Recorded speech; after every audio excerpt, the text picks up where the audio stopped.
তেমনি দেশনেত্রী বেগম খালেদা জিয়া এবং বর্তমানে বিএনপি চেয়ারম্যান জনাব তারেক রহমান।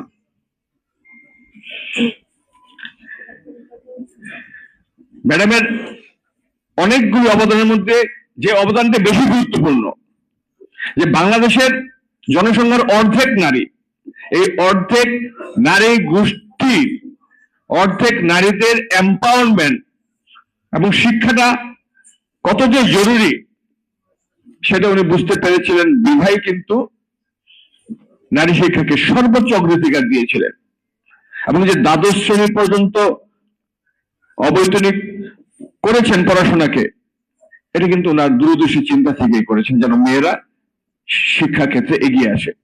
কারণ অনেক ক্ষেত্রে আমাদের দেশ আর্থসামাজিক অবস্থার কারণে দরিদ্র জনগোষ্ঠীর মায়েরা তাদের সন্তানদেরকে, বিশেষ করে মেয়ে সন্তানদেরকে স্কুলে পাঠায় না বেতন দিতে পারবে না বলে। ছেলেদের মাঝে মধ্যে চেষ্টা করলেও সেটাকে উনি অ্যাড্রেস করেছেন এবং এই জন্য মেয়েদের শিক্ষাটাকে অবৈতনিক করেছেন। শুধু অবৈতনিকই করেনি, যেন পড়াশোনার পাশাপাশি তাদের অন্য সমস্যাগুলো মিট আপ করা যায়, উপবৃত্ত পথাও কিন্তু উনি চালু করেছিলেন যেন সরকারিভাবে তাদেরকে আর্থিক সহায়তা দেওয়া যায়। এবং এই কারণে কিন্তু মেয়েরা অনেক এগিয়ে এসেছে এবং সংসদে নারী নেতৃত্ব তৈরি করা, এটা কিন্তু ওনার একটা অসামান্য অবদান। এবং উনি বাংলাদেশের 3 বার প্রধানমন্ত্রী হয়েছেন, দেশের নেতৃত্ব দিয়েছেন সফলতার সহিত। এই কারণেই কিন্তু আজকে মেয়েরা সব সেক্টরে এগিয়ে যাচ্ছে। মেয়েদের মধ্যে এক ধরনের জাগরণ তৈরি হয়েছে যে আমরাও পারি। দেশনেত্রী বেগম খালেদা জিয়া কিন্তু এই পথ দেখিয়ে গেছেন, এই পথ তৈরি করেছেন। আমার মনে আছে আমি তখন ছাত্রদলের সাংগঠনিক সম্পাদক, যখন 111 হয়, বিএনপি সেই সময়, আমি 2005 সনের কথা বলছি, সেই সময় বাংলাদেশের অর্থনৈতিক বুনিয়াদকে এমন একটি শক্তিশালী জায়গায় নিয়ে যেতে পেরেছিলেন যে ওয়ার্ল্ড ইকোনমিক জার্নালে একটা প্রতিবেদন ছাপিয়েছিল যেখানে বলেছিল যে আগামীতে 11টি রাষ্ট্র অর্থনৈতিক ভাবে সুপার পাওয়ার হওয়ার দিকে যাচ্ছে,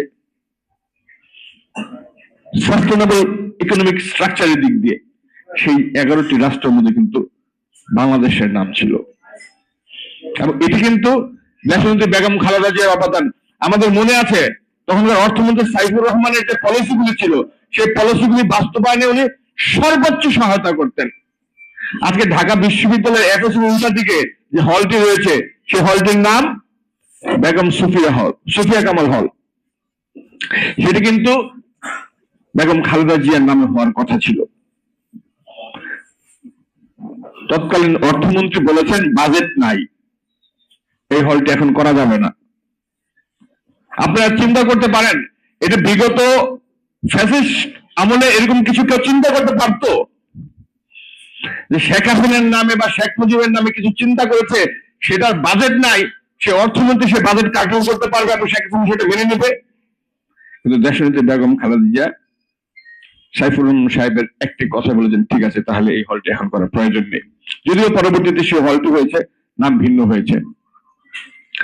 দেশনেত্রী বেগম খালেদা জিয়া এমনি ভাবেই দেশের স্বার্থকে গুরুত্ব দিতেন, দশের স্বার্থকে গুরুত্ব দিতেন।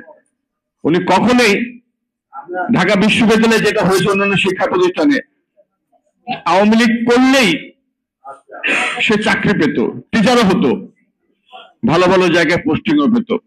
দেশনেত্রী বেগম খালেদা জিয়ার সময় কিন্তু ছাত্রদল করুক আর বিএনপি করুক এরকম কোনো সুযোগ ছিল না। মেধার পরীক্ষায় উত্তীর্ণ হয়েই কিন্তু তাকে তার যোগ্য জায়গায় দিতে হতো। এই যে দেশ নিয়ে ভাবনা, এই ভাবনার ধারাবাহিকতায় নিয়েই কিন্তু আসন্ন জাতীয় নির্বাচনে আমাদের নেতা বিএনপি চেয়ারম্যান জনাব তারেক রহমান এখন সারা দেশ ঘুরে বেড়াচ্ছেন।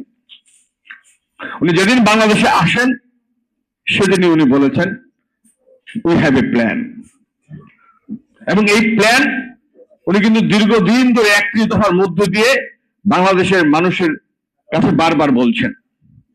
উনি শিক্ষা ক্ষেত্রে কি করতে চান, উনি স্বাস্থ্য ক্ষেত্রে কি করতে চান, উনি পরিবারের জন্য কি করতে চান, উনি কৃষকের জন্য কি করতে চান,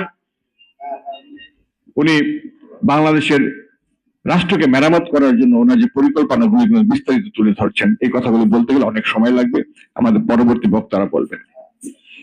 এবং আমি ওনার সাথে একটা ট্যুরে গিয়েছিলাম, আমি লক্ষ্য করেছি ওনার যে ম্যান টু ম্যান কন্ট্যাক্ট, যে অসাধারণ দক্ষতা, গতানুগতিক বক্তার মতন বক্তব্য দিচ্ছেন না, মাইকে চিল্লায় মাঠ গরম করার জন্য কোনো কথা বলছেন না। উনি মানুষের অধিকারের বিষয়গুলি, মানুষের জন্য উনি কি করতে চান, তাদের চাহিদার বিষয়গুলি জানছেন এবং চাহিদা অনুযায়ী ওনার পরিকল্পনা উনি সেট করেছেন। সেই কথাগুলি উনি মানুষকে সহজ কথায় বুঝিয়ে দেওয়ার চেষ্টা করছেন।